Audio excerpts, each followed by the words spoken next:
บัดนี้เป็นครั้งที่67ตรงกับวันที่6กรกฎาคมพศ2569ข้าพเจ้านายณัฐพงศ์ เมืองรหัส017ออกเล่งวาจาสาธยายพุทธมนต์และสาธยายธรรมถวายเป็นพุทธบูชาธรรมบูชาสังฆบูชา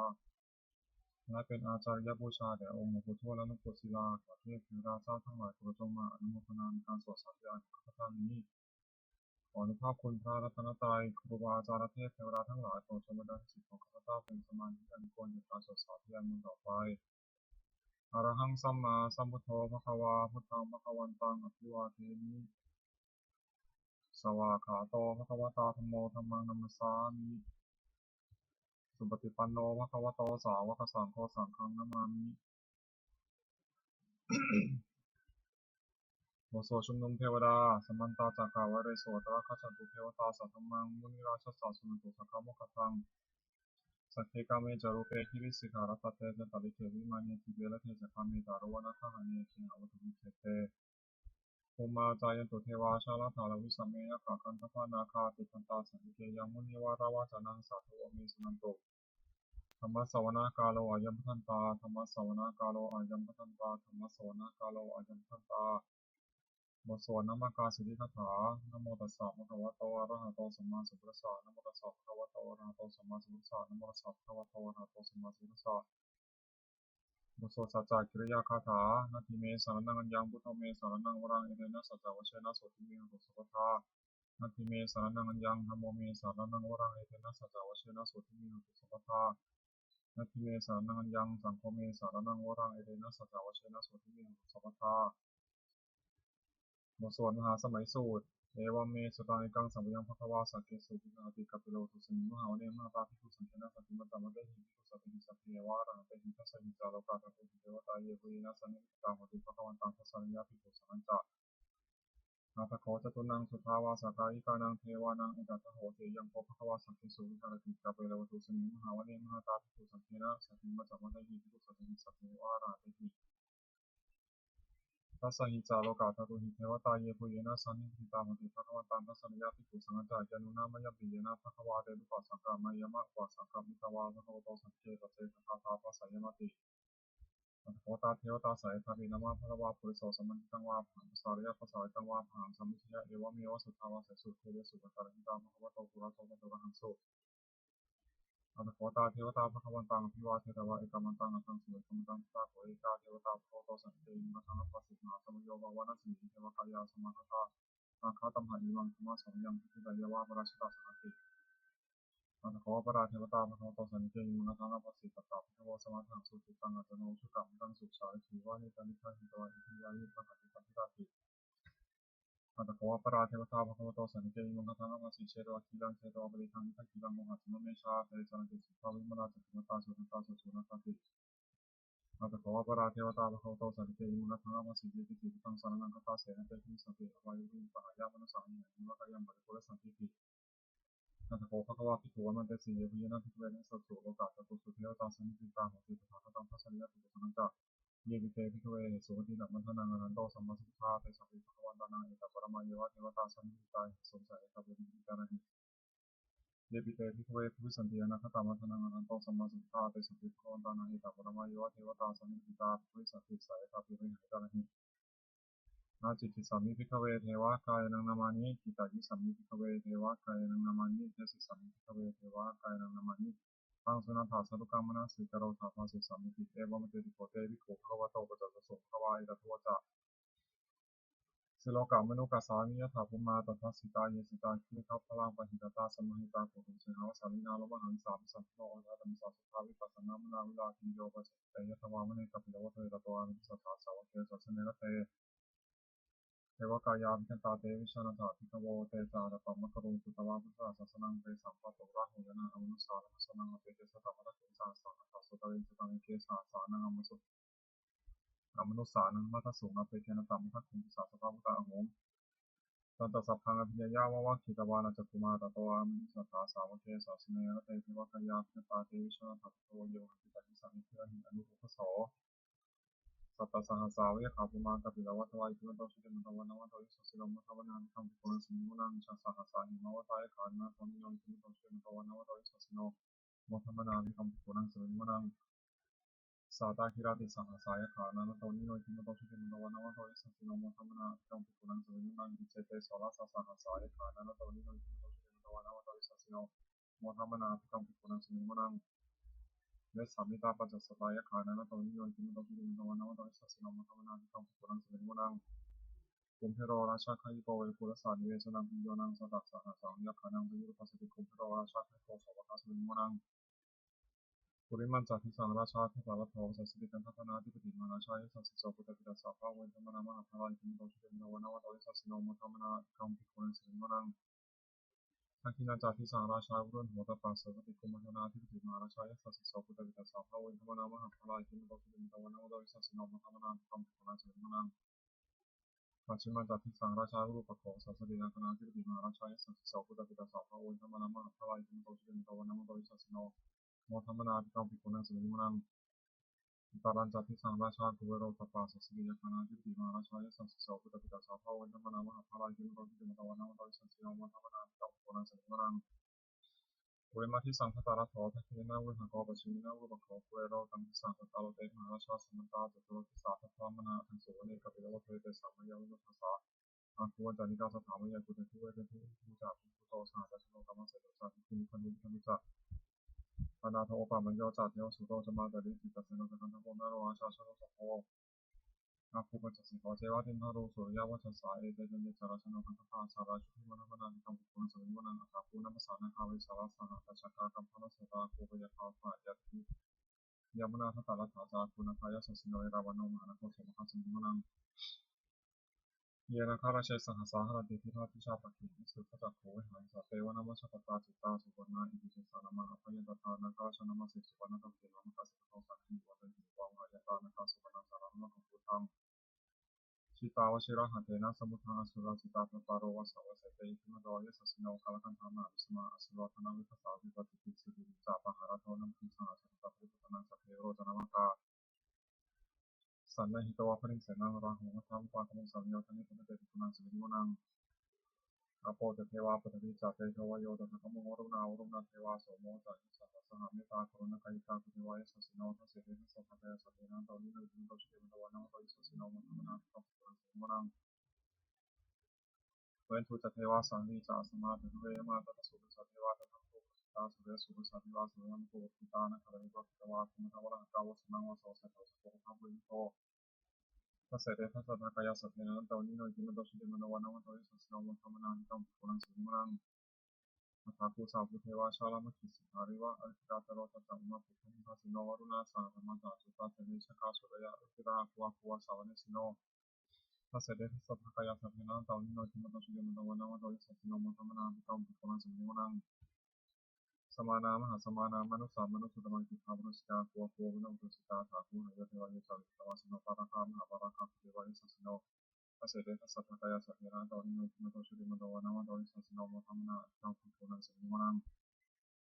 สุกาการุมหารุณาอาคุเอทัสสะสหโอทาตะกายหาปะโมหาภูเทวาวิจักขณาสัทธามตหาราปจามิสกาจายสัสสิโนทัยยะอาคัมจุโนยุตสายยุสติทัสเสเตสัทธากายสัพเพนะโตนิโนจินโตชิเตมะตวะนะโตอิสัสสิโนมัทธมนาภิกขุสุวิมุนัง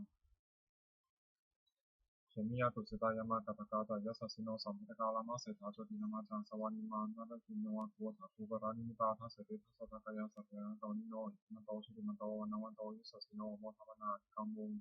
สุวิมุนังสัพเพเตเทวานิกายาสัพเพนันโตนิโนนามันวะเจนะขันเถเยจันเยสัสสะสะภะวุฒาสติมิติตังอุปตินามนาสวรรค์คุมตระนาคังจันโมสิตาตังสัพพะมาปะระมะโตตัพพุตังมะโตสาสังคุโรติโสจัสโสภะสุนิมนังสาสัพพะมาโรกานังมาธรรมาภิยติปะมโนชิติมะตวิสมะกายโยนิสัสสะโสทัสเสถาอิสตาคุปจิกาวะสวัติโนเตสังฆมัชฌะวะหาหาริโตปะริวาริโตเตจะสัมเพเกเตเสนิเทเวสัพพะมะเกมราสนานิกามิปัสสะคณะสัมมันติอิทัคคณะตาปันตาราคินาพัทธะมะโทสมตาปะเทวะเลธรรมโมวิจิตาโคตินาอิติธรรมาสโนกังเหสนังเตสิปานินาตลัมหะจัสสรังกตวันเทระวังยะถาภวุสัพพมิโทธนายันโตสวิชุปะตถาโสปชิตาวติสังโฆเจมะเสตติสัพพะมเยยะวะสวานะจุมาตาโตอมนิสัพพะสังเกสัสเนระเตมาสนาติตาเตวิชิมัตโตเตจาตปัมมะกรุสุตวาพุสสะสัสนังวิตาราคินิปะกามุนิสังวิชิติสัพเพวิชิตาสังฆามาภิยติกายสัสโนมนิติสาปุเตหิสาวกาเตชนิสุราติ บทสวดบูชาหลวงปู่ทวดนะโมพุทธสตวะคะนิมิยะติภควานะโมพุทธสตวะคะนิมิยะติภควานะโมพุทธสตวะคะนิมิยะติภควานวโวาทฉบับประชาชนสมเด็จพระมหาสมณเจ้ากรมพระยาวชิรยานวโรรสธรรมวิภาคทุกขกิมสองทำคารามาสองอย่างหนึ่งสติความรู้ได้สองสัพพัญญาความรู้ตัวทำประโยคบาลคือคุ้มครองโลกสองอย่างหนึ่งมีความง่ายแก่ชายสองปฏิบัติความเป็นตัวทำมันทำให้งามสองอย่างหนึ่งนักติความอดทนสองโสรจาความเสงี่ยมบุคคลหาได้ยากสองอย่างหนึ่งบุปการีบุคคลผู้ทำบุปการะก่อนสองกตัญญูกตเวทีบุคคลผู้รู้บุปการะที่ท่านทำแล้วและตอบแทนติดกาคือหมวดสามรัตนะสามอย่างพระพุทธหนึ่งพระธรรมหนึ่งพระสงฆ์หนึ่งท่านผู้สอนให้ประชาชนประพฤติชอบด้วยกายวาจาใจตามพระธรรมวินัยที่ท่านเรียกว่าพระพุทธศาสนาชื่อพระพุทธเจ้าสองพระธรรมวินัยที่เป็นคำสั่งสอนของท่านชื่อพระธรรมสามพระสงฆ์สามหมู่ชนที่ฟังคำสอนของท่านและปฏิบัติชอบตามพระธรรมวินัยชื่อพระสงฆ์ขอรัตนะสามอย่างพระพุทธเจ้าผู้ดีผู้ชอบด้วยพระองค์เองก่อนแล้วสอนผู้อื่นให้รู้ตามด้วยพระธรรมย่อมรักษาผู้ปฏิบัติไม่ตกไปในที่ชั่วพระสงฆ์ปฏิบัติชอบตามคำสอนของพระพุทธเจ้าแล้วสอนผู้อื่นให้ปฏิบัติทำตามด้วยอาการที่พระพุทธเจ้าทรงสั่งสอนสามอย่างหนึ่งทรงสั่งสอนเพื่อใจผู้ฟังรู้ยิ่งเห็นจริงทำที่ผู้รู้คนเห็นสองทรงสั่งสอนมีเหตุที่ผู้ฟังอาจตรองตามเห็นจริงได้สามทรงสั่งสอนเป็นอัศจรรย์คือผู้ปฏิบัติตามย่อมได้ประโยชน์โดยสมควรแก่ความปฏิบัติเพราะว่าของพระพุทธเจ้าสามอย่างหนึ่งเว้นจากทุจริตคือประพฤติชั่วด้วยกายวาจาใจสองประกอบสุจริตคือประพฤติชอบด้วยกายวาจาใจสามทำใจของตนให้หมดจดจากเครื่องสมองใจโลกประหลงเป็นต้นทุจริตสามอย่างหนึ่งประพฤติชั่วด้วยกายและกายทุจริตสองประพฤติชั่วด้วยวาจาและวจีทุจริตสามประพฤติชั่วด้วยใจและมโนทุจริตกายทุจริตสามอย่างฆ่าสัตว์หนึ่งไม่ชอบหนึ่งประพฤติผิดในกรรมหนึ่งวจีทุจริตสี่อย่างพูดเท็จหนึ่งพูดส่อเสียดหนึ่งพูดคำหยาบหนึ่งพูดเพ้อเจ้อหนึ่งมโนทุจริตสามอย่างโลภอยากได้ของเขาหนึ่งปฏิบัติปองร้ายเขาหนึ่งผิดสัตย์ทองคำหนึ่งทุจริตสามอย่างนี้เป็นสิ่งที่ควรทำผู้จาระเสียสุจริตสามอย่างหนึ่งประพฤติชอบด้วยกายและกายสุจริตสองประพฤติชั่วประพฤติชอบด้วยวาจาและวจีสุจริตสามประพฤติชอบด้วยใจและมโนสุจริตกายสุจริตสามอย่างเว้นจากฆ่าสัตว์หนึ่งเว้นจากลักช่อหนึ่งเว้นจากประพฤติผิดในกรรมหนึ่งวจีสุจริตสี่อย่างเว้นจากพูดเท็จหนึ่งเว้นจากพูดส่อเสียดหนึ่งเว้นจากพูดคำหยาบหนึ่งเว้นจากพูดเพ้อเจ้อหนึ่ง มโนสุจริตสามอย่างไม่โลภอยากได้ของเขาหนึ่งไม่ปฏิบัติปองร้ายเขาหนึ่งชอบทำทองคำหนึ่งสุจริตสามอย่างนี้คือควรทำควรประพฤติอกุศลมูลสามอย่างรากเหง้าของอกุศลและกุศลมูลมีสามอย่างคือโลภะอยากได้หนึ่งโทสะที่ทุสลายเขาหนึ่งโมหะเราไม่รู้จริงหนึ่งเมื่ออกุศลมูลเหล่านี้โลภะโทสะโมหะก็มีอยู่แล้วอกุศลอื่นที่มันเกิดขึ้นก็เกิดขึ้นที่แต่ละก็จะมากขึ้นเห็นผลเสียกุศลมูลสามอย่างรากเหง้าของกุศลเรียกกุศลมูลมีสามอย่างคืออโลภะไม่อยากได้หนึ่งอโทสะที่ทุสลายเขาหนึ่งอโมหะไม่หลงหนึ่ง ถ้ากุศลมูลเหล่านี้อโลภะโทสะโมหะก็ดีมีอยู่แล้วกุศลอื่นที่เกิดขึ้นก็เกิดขึ้นที่แต่ละก็จะมากขึ้นนั้นควรที่เกิดมีสันดานสัพพุริสบัญญัติคือข้อที่สัตบุรุษตั้งไว้สามอย่างหนึ่งทานสละสิ่งของความเพื่อเป็นประโยชน์แก่ผู้อื่นสองปวชาถือบวชถึงปล่อยเป็นจากผู้อื่นการสามมาตราที่ถูกประทานปฏิบัติมารดาบิดาของตนให้มีสุขอัปปนกะปฏิปทาคือปฏิบัติไม่ผิดสามอย่างหนึ่งมีที่สังวรสมบูรณ์มีสี่หกคือตาหูจมูกลิ้นกายใจไม่ให้มีบิดาในวรายรู้ฟังเสียงดนตรีรับถูกต้องมัตตารู้ทำความรู้ใจ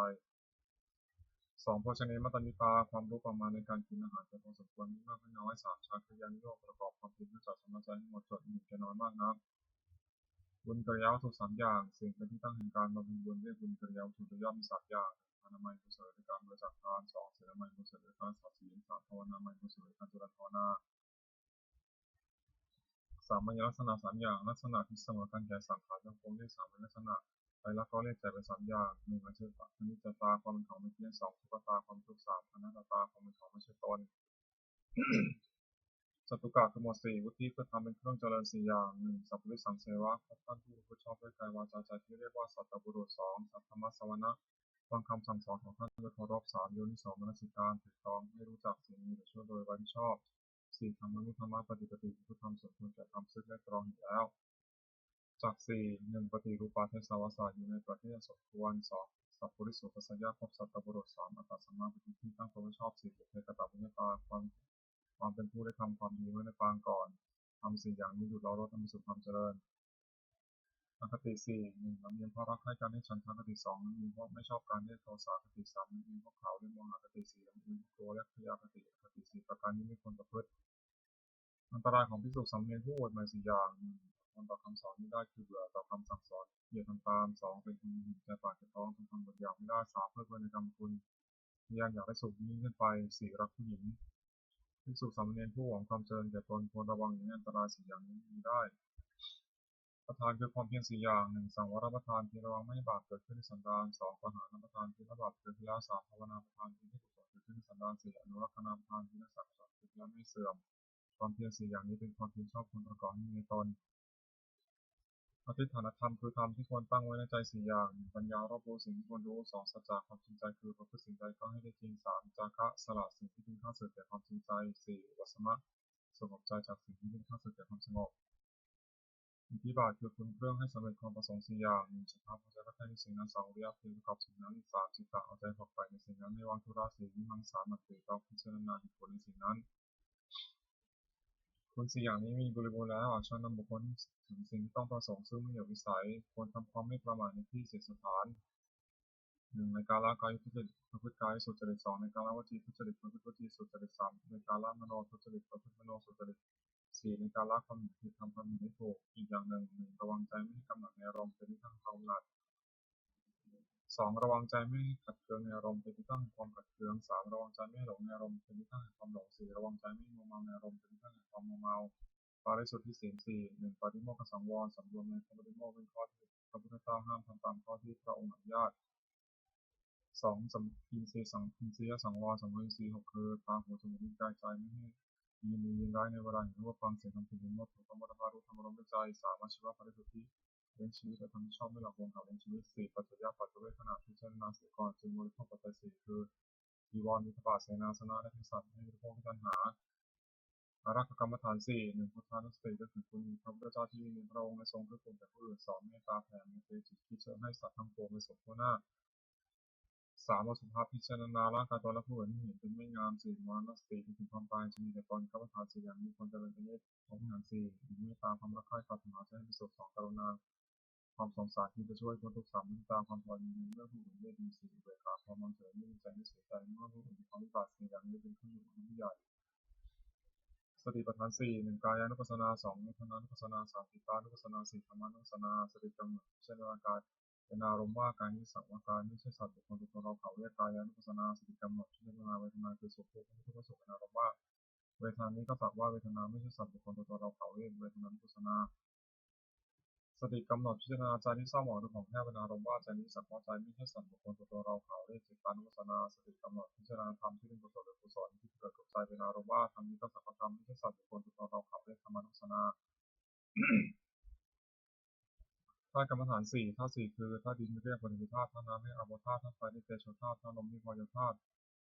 ธาตุอันใดมีลักษณะเข้มแข็งธาตุนั้นเป็นปฐวีธาตุปฐวีธาตุนั้นที่เป็นภายในคือผมขนเล็บฟันหนังเนื้อเอ็นกระดูกเนื้อกระดูกม้ามหัวใจตับไตปอดไส้ใหญ่ไส้น้อยอาหารใหม่อาหารเก่าธาตุนั้นมีลักษณะเอิบอาบธาตุนั้นเป็นอาโปธาตุอาโปธาตุนั้นที่เป็นภายในคือดีเศษหนองเลือดเหงื่อเป็นก้อนน้ำตาเป็นมันน้ำลายน้ำมูกเป็นข้อมูดธาตุนั้นมีลักษณะร้อนธาตุนั้นเป็นเตโชธาตุเตโชธาตุนั้นที่เป็นภายในคือไฟที่มีการอบอุ่นไฟที่มีการชุดโทรมไฟที่มีการให้กระวนกระวายไฟที่เผาผลาญย่อยธาตุอันใดมีลักษณะพัดไปพัดมาธาตุนั้นเป็นวายโยธาตุวายโยธาตุที่ภายในคือลมพัดขึ้นลมบนลมพัดลมต่ำลมในท้องลมในไส้ลมพัดตามตัวลมหายใจความกำหนดพิจารณากายนี้ให้เห็นว่าเป็นแต่เพียงธาตุสี่คือดินน้ำไฟลมประชุมกันอยู่ไม่ใช่เราไม่ใช่ของเราเรียกว่าธาตุกรรมฐานอริยสัจ 4. 1. ทุกข์ 2. สมุทัยคือเหตุทุกข์เกิด 3. นิโรธคือความดับทุกข์ 4. มรรคคือข้อปฏิบัติที่เป็นความดับทุกข์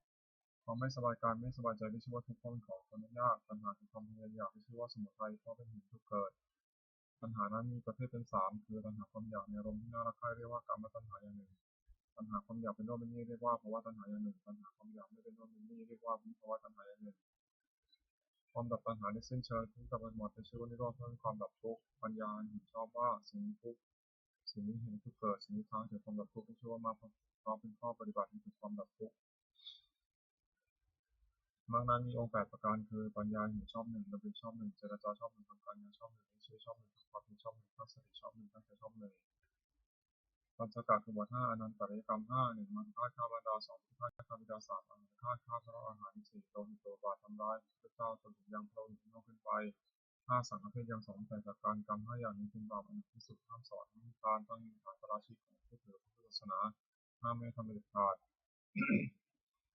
อภินหาปัจเจเวก5 1ควรพิจารณาทุกวันทุกวันว่าเรามีความแก่เป็นธรรมดาไม่รู้ว่าความแก่ไปได้2ควรพิจารณาทุกวันทุกวันว่าเรามีความเจ็บเป็นธรรมดาไม่รู้ว่าความเจ็บไปได้3ควรพิจารณาทุกวันทุกวันว่าเรามีความตายเป็นธรรมดาไม่รู้ว่าความตายไปได้4ควรพิจารณาทุกวันว่าเราจะต้องพัดพลาดจากของรักของชอบใจทั้งสิ้น5ควรพิจารณาทุกวันว่า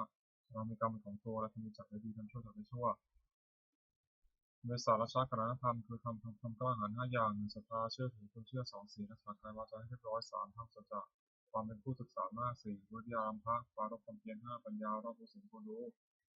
้องค์เห็นภิกษุใหม่5อย่าง1สำรวมในพระปาฏิโมกข์เป็นข้อที่พระเจ้าห้ามทำตามข้อที่ทรงอนุญาต2สำรวมในศีลคือระวังตาหูจมูกลิ้นกายใจไม่ให้ยินดีร้ายครอบงำได้ในเวลาเห็นรูปเพื่อนตาเป็นต้น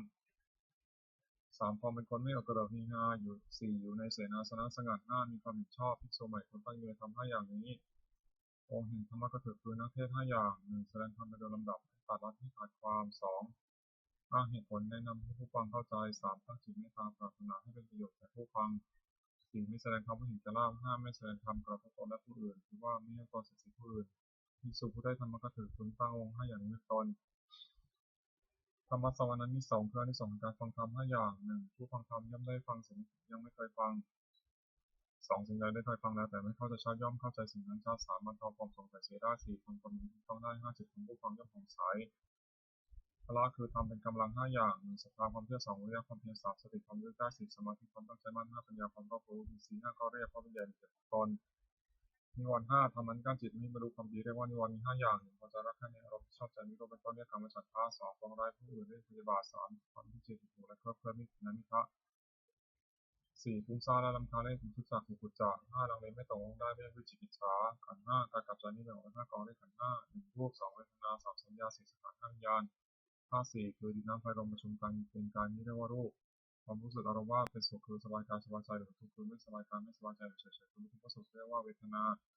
าความจำได้ไม่รู้คือจำรูปเสียงกลิ่นรสผลิตภัณฑ์อารมณ์ที่เกิดกับใจเรียกว่าสัญญาเจตสิกธรรมคืออารมณ์ที่เกิดกับใจเป็นส่วนนี้เรียกกุศลเป็นส่วนชั่วเรียกอกุศลเป็นส่วนกลางๆไม่ดีไม่ชั่วเรียกอัพยากฤิเรียกว่าสังขารความรู้อารมณ์ในเวลาเมื่อรูปมากระทบตาเป็นต้นเป็นต้นเรียกว่าวิญญาณขันธ์5นี้ย่อมเรียกว่านามรูปเวทนาสัญญาสังขารวิญญาณรวมเข้าเป็นนามรูปเป็นรูปฉักกะคือหมวด6คารวะ6อย่างความเพ้อเพ้อในพุทธเจ้า1ในพระธรรม1ในพระสงฆ์1ในความศึกษา1ในความไม่ประมาท1ในปฏิสันทาน1คือในปฏิสันทานคือต้อนรับปราศัย1ที่สุขธรรมคารวะ6ประการนี้สารณียธรรม6อย่างทำให้ที่ตั้งแห่งความให้ระลึกถึงเรียกสารณียธรรม6อย่างคือ1เข้าไปตั้งกายกรรมประกอบด้วยเมตตาในเพื่อที่สุดสามเณรทั้งต่อหน้าและหลังคือช่วยทำถวายกิจธุระของเพื่อนกันด้วยการมีพยาบาลที่สุดขั้นเป็นต้นด้วยจิตเมตตา2เข้าไปตั้งวจีกรรมประกอบด้วยเมตตาในเพื่อที่สุดสามเณรทั้งต่อหน้าและหลังคือช่วยทำถวายกิจธุระเพื่อนกันด้วยวาจาเช่นกล่าวสมเป็นต้นด้วยจิตเมตตา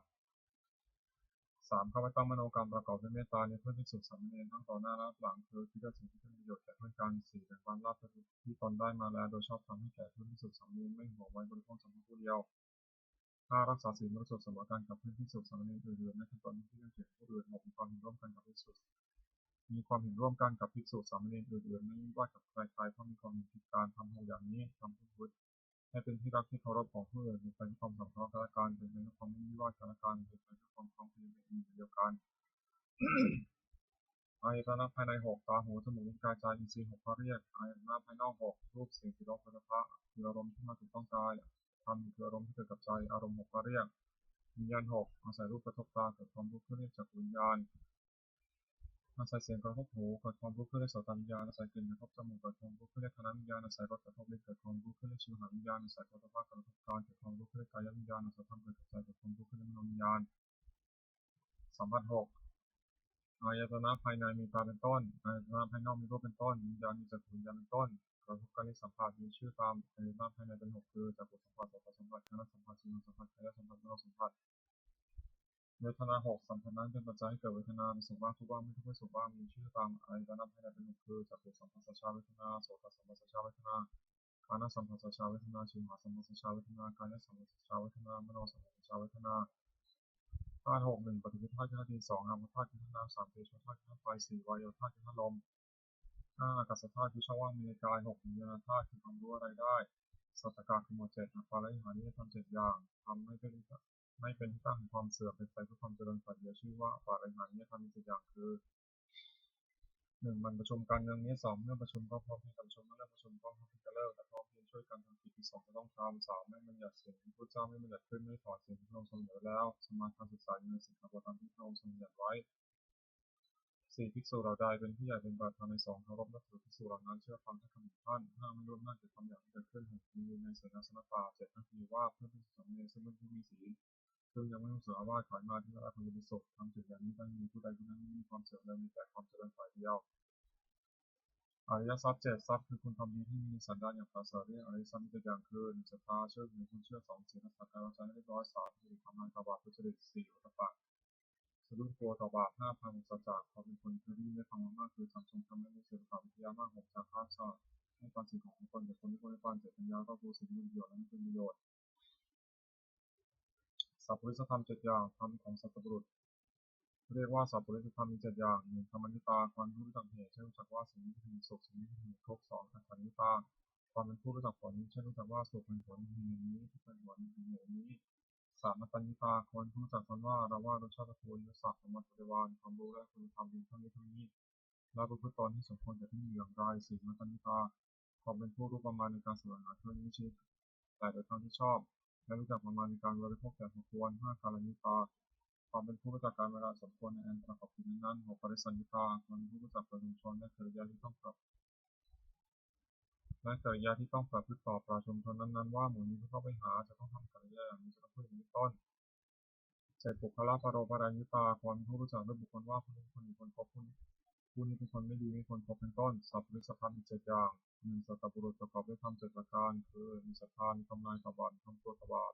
เป็นคนที่ไม่ฟังมากเป็นคนมีความเพียรเป็นคนมีสติมั่นคงเป็นคนมีปัญญาสองจะปรึกษาสิ่งใดกับใครๆก็ไม่ปรึกษาเพื่อจะดีเป็นตนและผู้อื่นสามจะคิดสิ่งใดก็ไม่คิดเพื่อดีเป็นตนและผู้อื่นสี่จะพูดสิ่งใดก็ไม่พูดเพื่อจะดีเป็นตนและผู้อื่นห้าจะทำสิ่งใดก็ไม่ทำเพื่อจะดีเป็นตนและผู้อื่นหกมีความชอบมีว่าทำมีเรื่องมีช่วยเป็นต้นเจ็ดให้ทานโดยเคารพคือเอื้อเฟื้อแก่ของที่ตัวให้และผู้รับทานนั้นไม่ทำอาการจะทิ้งเสียพวกช่องเจ็ดหนึ่งสติความรู้ได้สองธรรมวิจยะความสะสมธรรมสามวิริยะความเพียรสี่ปิติความอิ่มใจห้าปัสสติความสงบใจและอารมณ์หกสมาธิความนั่งใจมั่นเจ็ดอุเบกขาความวางเฉยเรียกตามประเภทว่าสติสัมโพชฌงค์ไปโดยลำดับจนถึงอุเบกขาสัมโพชฌงค์อัตถกะขมวดแปดโลกธรรมแปดทำที่ครอบงำสันโลกอยู่และสันโลกย่อมเป็นไปตามธรรมนั้นเรียกว่าโลกธรรมนั้นมีแปดอย่างคือมีลาภหนึ่งมีลาภหนึ่งยศหนึ่งมียศหนึ่งมีพาหนึ่งสรรเสริญหนึ่งสุขหนึ่งทุกข์หนึ่งในโลกธรรมแปดประการนี้อย่างใดอย่างหนึ่งเกิดขึ้นคนพิจารณาว่าสิ่งนี้เกิดขึ้นแล้วแก่เราเข้าใจว่ามันไม่เที่ยงไม่ทุกข์มีความแปรปรวนเป็นธรรมดาควรรู้ตามที่เป็นจริงมีข้องำจิตได้คืออย่ายินดีในส่วนที่ปรารถนาอย่ายินร้ายในส่วนที่ไม่ปรารถนา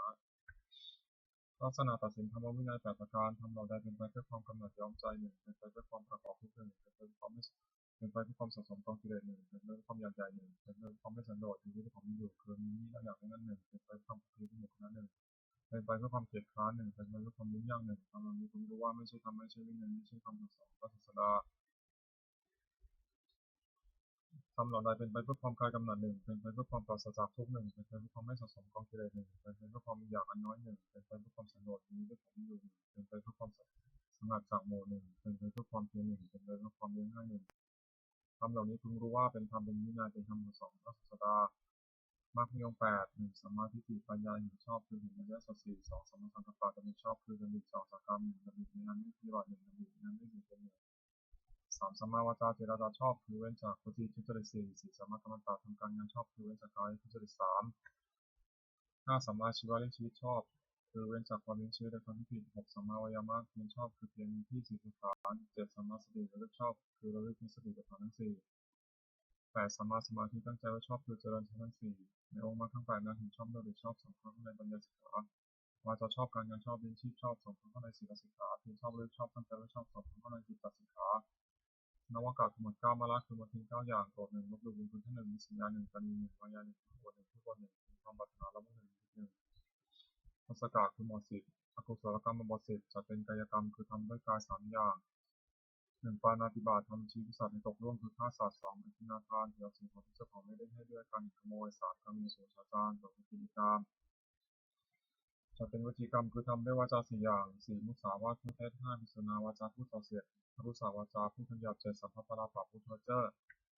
แต่เป็นมโนกรรมคือทำด้วยใจสามอย่างแปดอภิชาโลกเป็นเรื่องของเขาเก้าปฏิบัติของได้ของสิบวิชาทิฏฐิวิชากองทำกรรมสิบอย่างนี้เป็นทางบาปไม่ควรดำเนินกุศลกรรมบทสิบจัดเป็นกายกรรมสามอย่างหนึ่งปานาติปาตาเวรมณีเว้นจากทำชีวิตสัตว์ตกล่วงสองอธินาทานาเวรมณีเว้นจากเกี่ยวสิ่งของที่เจ้าของไม่ได้ให้ด้วยกันขโมยสามกรรมมีสุมิชฌาจาราเวรมณีเว้นจากผลประโยชน์ในกรรมจัดเป็นวจีกรรมคือทำด้วยวาจาสี่อย่างสี่มุสาวาทาเวรมณีเว้นจากประเภทห้าอิสุนายาวาจายาเวรมณี เยสพุทธส่อเสียด6ครุสยาวจายาเวรมณีวิจิตรคำหยาบ7สัมภปราปาเวรมณีวิจิตรพุทธเจ้าจัดเป็นโลกรรมคือทำด้วยใจสัญญา8อนาพิชาไม่โลภในของเขา9อพยาบาทไม่พยาบาทปองร้อยเขา10นิสสัมมาทิฏฐิชอบตามกองทำกรรม10อย่างนี้ทางบุญกุศลดำเนิน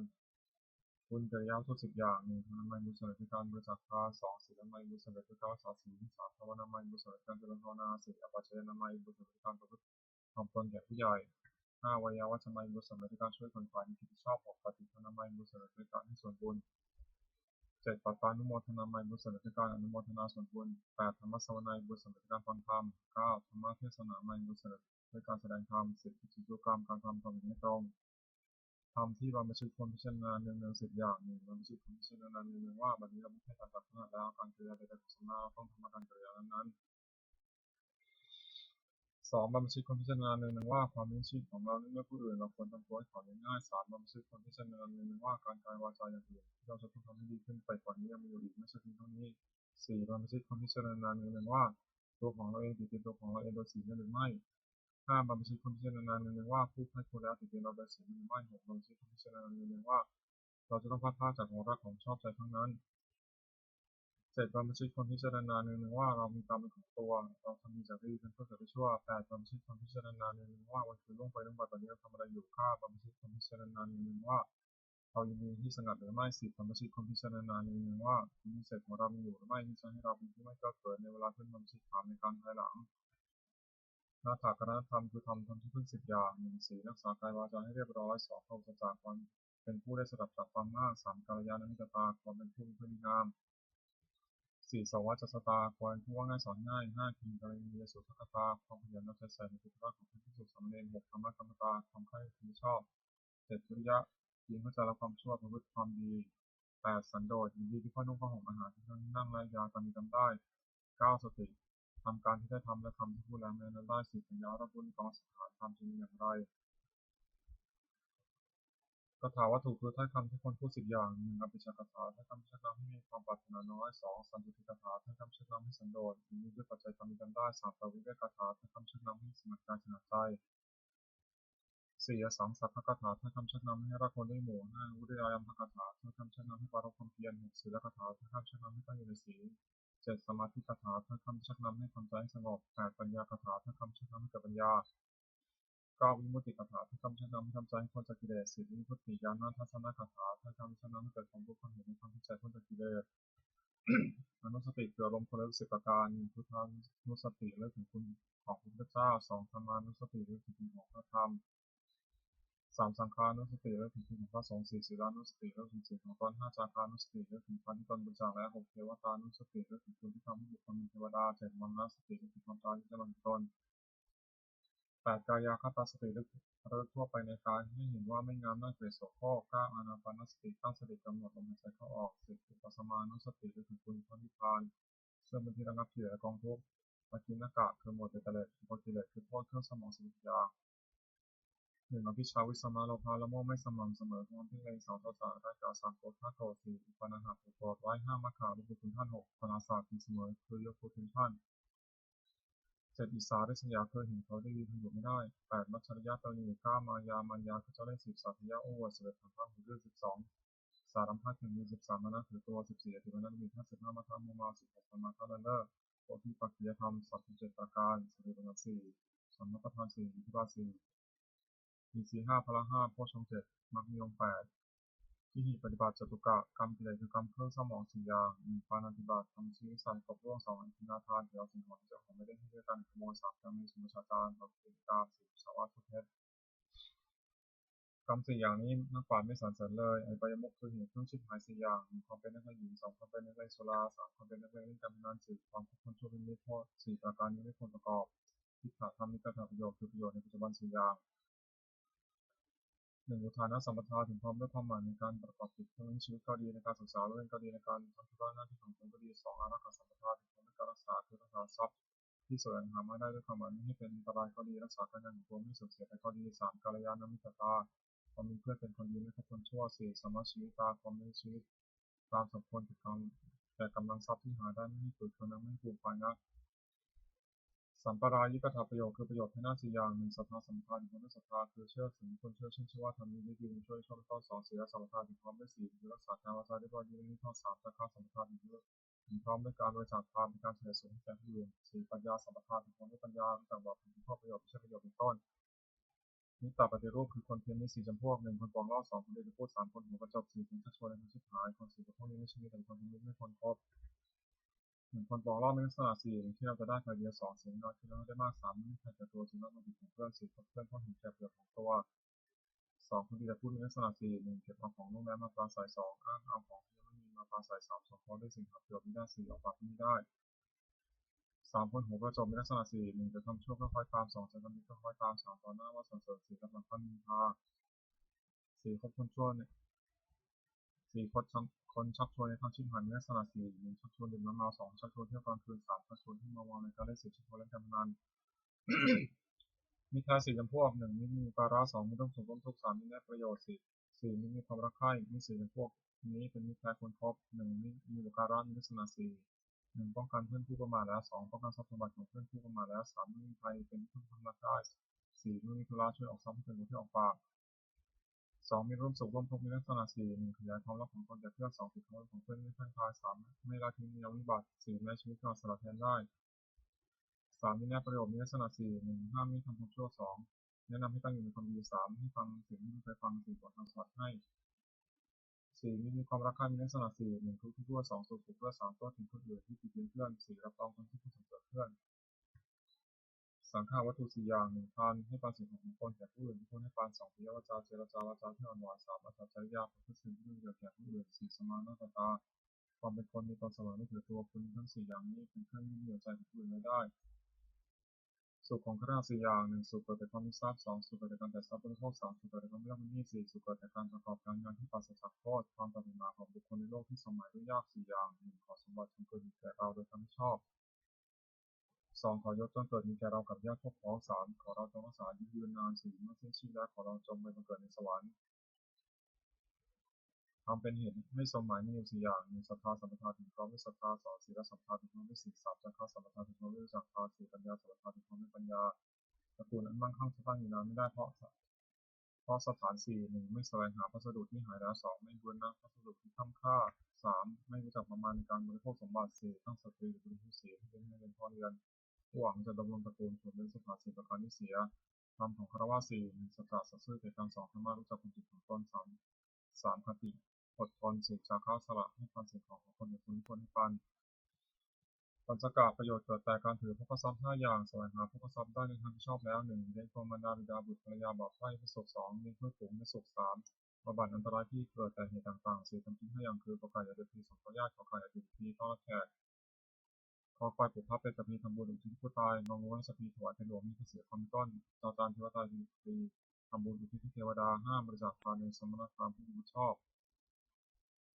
ศีลห้าหนึ่งปานาติปาตาเวรมณีเว้นจากทำชิ้นใหญ่ตกล่วงสองอธินาทานาเวรมณีเว้นจากเกี่ยวสิ่งของที่เจ้าของไม่ได้ให้ด้วยการขโมยสามกามีฉุนฉาจาราเวรมณีเว้นจากของทุติในกามสี่มุสาวาทาเวรมณีเว้นจากประเทศท่าสุราเมรยมัชฌปวาสถานาเวรมณี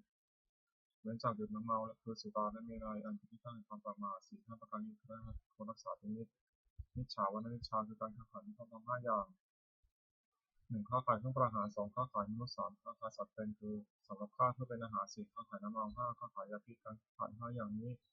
เป็นข้อห้ามอุบาสกให้ประกอบสมบัติของอุบาสกห้าประการหนึ่งประกอบด้วยศรัทธาสองมีศีลบริสุทธิ์สามไม่ถือมีคนตื่นข่าวหรือเชื่อกรรมไม่เชื่อมงคลสี่ไม่แสวงหาเขตบุญนอกศาสนาห้าบำเพ็ญบุญแบบในพุทธศาสนาอุบาสกพึงตั้งอยู่สมบัติห้าประการและเว้นจากวิบัติห้าประการซึ่งวิปริตจากสมบัตินั้นสังขารที่หกหนึ่งปุราทิมทิพย์ที่เบื้องหน้ามารดาบิดาสองทักษิณทิพย์ที่เบื้องขวาอาจารย์สามปัจฉิมทิพย์ที่เบื้องหลังบุตรภรรยาสี่อุตตรทิพย์ที่เบื้องซ้ายนิดห้าเหตุทิพย์ที่เบื้องต่ำบ่าวหกอุปริมทิพย์ที่เบื้องบนสมณพราหมณ์หนึ่งปุราทิมทิพย์ที่เบื้องหน้ามารดาบิดาบุตรพึงบำเพ็ญด้วยสถานห้าหนึ่งท่านเลี้ยงมาแล้วที่ตอบสองท่านห้าสามระวงสกุลสี่สุขตนที่เป็นคนรับทรัพย์มรดกห้าเมื่อท่านลงมาพยาธรรมบุญอยู่ที่ท่านมารดาบิดาได้รับผลบุญชีวิตแล้วย่อมรู้ครอบบุตรด้วยสถานห้าหนึ่งห้าไม่ทำความชั่วสองตั้งอยู่ในความดีสามศึกษาศิลปวิทยาสี่วิทยาสมผลให้ห้ามอบทรัพย์ให้ในสมัย 2 ถัดถึงอาทิตย์ที่ข้างขวาอาจารย์4 คืนรวมด้วยสถาน 5 1 ด้วยลุกขึ้นยืนรับ 2 ด้วยเข้าไปยืนเคารพใช้ 3 ด้วยเชื่อฟัง 4 ด้วยประทาก 5 ด้วยเรียนศิลปะวิทยาโดยเคารพอาจารย์ได้รับบำรุงชนิดแล้วย่อมลดข้อ10เป็นสถาน 5 1 แนะนำดี 2 ให้เป็นดี 3 บอกเสถาบันเช่นเชิญไม่ผิดตามคำพาง 4 ยกย่องให้ปรากฏในเพื่อนฝูง 5 ทำความต้องการในที่ทั้งหลายคือจะไปที่ไหนก็ไม่อดอยาก 3 ปัจฉิมที่เบื้องหลังภรรยาสามีพึงบรมในสถาน 5 1 ด้วยยกย่องนับถือว่าเป็นภรรยา 2 ด้วยไม่ดูหมิ่น 3 ด้วยไม่ประพฤติร่วมใจ 4 ด้วยมอบความเป็นใหญ่ให้ 5 ด้วยให้เครื่องแต่งตัวภรรยาได้รับมีชีวิตแล้วย่อมลดข้อสามีในสถาน 5 1 จัดการงานดี 2 สงเคราะห์คนทั้งแห่งของผัวดี 3 ไม่ประพฤติร่วมใจผัว 4 รักษาทรัพย์ที่ผัวหามาได้ไว้ 5 ขยันไม่เกียจคร้านในกิจการทั้งปวง 4 ปฏิทินที่เบื้องซ้ายมิตรกุลบุตรพึงบรมในสถาน 5 1 ไม่ให้การ 2 ด้วยจารจรให้ทำในรอบ 3 ด้วยประพฤติประโยชน์ 4 ด้วยความเป็นผู้มีตนเสมอ 5 ด้วยไม่กล้าก่าวให้พลาดจากความเป็นจริงมิตรได้รับบำรุงชนิดแล้วย่อมลดข้อกุลบุตรในสถาน 5 1 รักษามิตรผู้ประมาทแล้ว 2 รักษาทรัพย์ของมิตรผู้ประมาทแล้ว 3 เมื่อมีใครเอาเป็นที่พึ่งพำนักได้ 4 ในราที่นิยมวิบัติ 5 นับถือตลอดถึงของมิตร 5 เหตุผลที่ต้องตามบาปในพึงบรมในสถาน 5 1 ด้วยจัดการงานให้ทำตามสมควรแก่กำลัง 2 ด้วยให้อาหารและรางวัล 3 ด้วยรักษาพยาบาลในเวลาเจ็บไข้ 4 ด้วยแจกของมีรถแจกขนาดให้กิน 5 ด้วยปล่อยในสมัยบ่าวได้รับบำรุงชนิดแล้วย่อมลดข้อนายด้วยสถาน 5 1 ลุกขึ้นทำการงานก่อนนาย 2 เลิกการงานทีหลังนาย 3 เสียแต่ของที่ให้ 4 ทำการงานให้ดีขึ้น 5 นำตัวของนายไปสอบสวนในที่นั้นๆ 6 อุปริยติที่รูปบอลสมณพราหมณ์กุลบุตรพึงบรมในสถาน 5 1 ด้วยกายกรรมคือทำอะไรประกอบด้วยเมตตา 2 ด้วยวจีกรรมคือพูดอะไรประกอบด้วยเมตตา 3 ด้วยมโนกรรมคือคิดอะไรประกอบด้วยเมตตา 4 ด้วยความเป็นผู้มีประตูคือไม่ได้ห้ามเข้าบ้านเรือน 5 ด้วยให้มีสถานสมณพราหมณ์ได้รับบำรุงชนิดแล้วย่อมลดข้อกุลบุตรสถาน 6 5 ไม่กระทำความชั่ว 2 ได้มีความดี 3 ด้วยมีข้อด้วยน้ำใจงาม 4 ด้วยให้ฟังสิ่งที่ไม่เคยฟัง 5 ด้วยทำ 5 ทำสิ่งที่เคยฟังและให้แจ่ม 6 บอกทางสวรรค์ให้อบายมุขคือเหตุเครื่องชิบหาย 6 1 หยุดน้ำเมา 2 เที่ยวกลางคืน 3 เที่ยวดูการเล่น 4 เล่นการพนัน 5 คบคนชั่วเป็นมิตร 6 ติดการทำการงาน 1 ดื่มน้ำมันโทษ 6 1 เสียทรัพย์ 2 กองการทะเลาะวิวาท 3 เกิดโรค 4 ต้องติดเตียน 5 ไม่รู้จักงาน 6 พรกำลังปัญญา 2 เที่ยวกลางคืนมีโทษ 6 1 ชื่อว่าไม่รักษาตัว 2 ชื่อว่าไม่รักษาลูกเมีย 3 ชื่อว่าไม่รักษาทรัพย์สมบัติ 4 เป็นที่ระแวงของคนทั้งหลาย 5 ไม่ถูกเสียความ 6 ได้รับความลำบากมาก 3 เที่ยวดูการเล่นมีโทษตามวัตถุที่ดู 6 1 รำที่ไหนที่นั่น 2 กับร้องที่ไหนที่นั่น 3 ดีเปล่าที่ไหนที่นั่น 4 เสียค่าที่ไหนที่นั่น 5 เพลงที่ไหนที่นั่น 6 เธอเพลงที่ไหนที่นั่น 4 เล่นการพนันมีโทษ 6 1 ไม่ชนะย่อมก่อเวร 2 ไม่แพ้ย่อมเสียได้ทรัพย์ที่เสียไป 3 ทรัพย์ย่อมฉิบหาย 4 ไม่มีใครเชื่อถึงถ้อยคำ 5 เป็นที่หมิ่นประมาทของเพื่อน 6 ไม่มีใครประสงค์จะแต่งงานด้วย 5 คบคนชั่วเป็นมิตรมีโทษต่อบุคคลที่คบ 6 1 นำให้เป็นนักเลงการพนัน 2 นำให้เป็นนักเลงเจ้าชู้ 3 นำให้เป็นนักเลงเหล้า 4 นำให้คนลวงเขาด้วยของปลอม 5 นำให้คนลวงเขาซึ่งหน้า 6 นำให้คนหัวไม้ 6 ผิดพลาดทำการงานมีโทษ 6 1 ไม่ให้ว่าหนาวนักไม่ทำการงาน 2 ไม่ให้ว่าร้อนนักไม่ทำการงาน 3 ไม่ให้ว่าเวลาเย็นแล้วไม่ทำการงาน 4 ไม่ให้ว่ายังช้าอยู่แล้วไม่ทำการงาน 5 ไม่ให้ว่าหิวนักแล้วไม่ทำการงาน 6 ไม่ให้ว่ากระหายนักไม่ทำการงานหวังความเจริญในโภคทรัพย์เป็นเหตุเครื่องชิบหายของการเสียปฏิภณคาถายาเทวตาสันติวิหารวาชินีภูมิทะเลพุทธิทะเลแต่หนึ่งแต่หนึ่งธรรมะธนินะพวันตุปุชกาโสถิงกรณิธาวิหารมันเท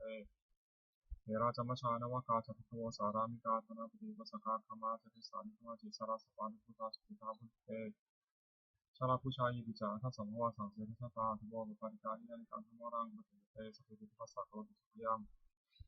อาตุจิรังสตันธโมธรรมธาราตุบุคลาสังโฆตุสมะควะทายะใจหินทายะจะมินะคตุสมโมสัมมิธรรมะตันโนทิสัพพะเบญมัตตเมอริยปะเวทเตประสันนังโหตุสัพเพปิปานิโนพุทธศาสเนสัมมาทรังพุทธฉันโตกาเลนิโวโพสโตบุตถิโพยะสัตตานังสมิทังนิตุมิทันีมาตาปิตาตัชามิจังรักติตะกังวังธรรมินาราชโนวชังรักตุสัพพทาเทวตาวิโยชนะคาถาทุกขปตาจินิรุขาพิยปตาจินิพิยาโสขปตาจิโสกังโหตุสัพเพปินานิโนตาตาเอตาวตาจะอมิหิสัมปทังพิยาสัมปทังสัพพิเทวานุมตตุสัพพะสัมปติสิทธิยาทานังมตุสัพพยะสีรังมตุสัพพทาภาวนาพิยาทังมตุพิสันติเทวตนาตาสุมังคลคาถาโหตุสัพพังสุมังครังรักตุสัพเพเทวตาสัพพะพุทธานุโมนาสวดโมตุนิรันตรังโหตุสัพพังสุมังครังรักตุสัพเพเทวตาสัพพะธรรมานุโมนาสวดโมตุนิรันตรังโหตุสัพพังสุมังครังรักตุสัพเพเทวตาสัพพะสังฆานุโมนาสวดโมตุนิรันตรังสัพเพพุทธาพระปัตตาปัจเจกนันเตพลังอหันตานันจาเตชนะละขัมมัทมิสวโสสัพเพพุทธาพระปัตตาปัจเจกนันเตพลังอหันตานันจาเตชนะละขัมมัทมิสวโสสัพเพพุทธาพระปัตตาปัจเจกนันเตพลังอหันตานันจาเตชนะละขัมมัทมิสวโสสัพเพพุทธาพระปัตตาปัจเจกนันเตพลังอหันตานันจาเตชนะละขัมมัทมิสวโส สัพเพพุทธาพระปัตตาปัจเจกนันเจพลังอนันตานันจาเตชนะรักขอทันสัพโสสัพเพพุทธาพระปัตตาปัจเจกนันเจพลังอนันตานันจาเตชนะรักขอทันสัพโสสัพเพพุทธาพระปัตตาปัจเจกนันเจพลังอนันตานันจาเตชนะรักขอทันสัพโสสัพเพพุทธาพระปัตตาปัจเจกนันเจพลังอนันตานันจาเตชนะรักขอทันสัพโสสัพเพพุทธาพระปัตตาปัจเจกนันเจพลังอนันตานันจาเตชนะรักขอทันสัพโสบทแผ่เมตตาให้ตนเองอาหารสุขตรงกับนี้ขอให้ข้าพเจ้ามีความสุขอาหารที่ของนี้ขอให้ข้าพเจ้าปราศจากความทุกข์อาหารเวรองนี้ขอให้ข้าพเจ้าปราศจากเวรอาหารพยาบาทนี้ขอให้ข้าพเจ้าปราศจากอุปสรรคอันตรายทั้งปวงสุดเกียรติทั้งนั้นบริหารนี้ขอให้ข้าพเจ้าจงมีความสุขกายสุขใจรักษากายวาจาใจพ้นจากทุกข์ทั้งปวงเถิดบทสวดแผ่เมตตาให้สรรพสัตว์ทั้งหลายสรรพสัตว์สัตว์ทั้งหลายที่มีทุกข์ทุกข์เจ็บใจไม่ว่าจะมีทั้งสิ้นในวาระของตัวจงประสบสุขเถิดอย่าได้ยินแต่กันละกันเลยอัปยะอัปยาประชาของตัวจงประสบสุขเถิดอย่าได้มีเบียดซึ่งกันและกันอย่าได้มีเบียดซึ่งกันและกันเลยอันนี้ทางของตัวจงประสบสุขเถิดอย่าได้มีความสุขกายสุขใจเลยสุขเสียงกำลังบริหารตัวจงมีความสุขกายสุขใจรักษาตนพ้นจากทุกข์ทั้งสิ้นเถิดบทแผ่เมตตาอุทิศสัพเพสัตตาสัพพังวันตุอาวุราสุขาชีวิโนภาสัตว์ทั้งหลายอยู่ในเกันและกันเลยจงเป็นผู้ดำรงชีพอยู่ประสบทุกข์เถิดกระทำบุญยังพลังมันหนาสัพพิโรทีพุทธเตขอให้สัตว์ทั้งหลายจงได้เสวยผลบุญที่พระเจ้าได้บำเพ็ญด้วยกายวาจาใจและนั้นเถิดขอให้ทรงเห็นผลที่กุศลนี้จงเป็นสัพพะสิริมงคลแก่พระเจ้าแคล้วคลาดปลอดภัยจากทุกโศกโรคภัยอันตรายทั้งปวงที่มีแหล่งรายได้สุจริตมั่นคงเป็นสมาชิกชอบธรรมคำว่าไม่มีอดอยากยากจนขอให้ได้มีแก่พระเจ้าขอให้ข้าพเจ้ามีสัมมาทิฏฐิตั้งมั่นในพระธรรมคำสอนขององค์สมเด็จพระสัมมาสัมพุทธเจ้าดำรงอยู่ในธรรมดีงามตลอดกาลนานอีกทั้งขอเทพเราทั้งหลายที่ได้อนุโมทนาสาธุการในบุญกุศลนี้โปรดประสิทธิ์ประสาทพรน้อมส่งอนุภาพในมงคลในสุขวัตถุมงคลหลวงพ่อทุกที่สุดที่มันหมายและในกุศลาลวัตถุมงคลทั้งปวงศักดิ์สิทธิ์ด้วยได้จัดตั้งขึ้นให้เปลี่ยนเป็นพุทธานุภาพเทวานุภาพและอิทธานุภาพศักดิ์สิทธิ์ทั้งหมดผลในสิริมงคลแก่ผู้ครอบครองบูชาทุกประการเทอญ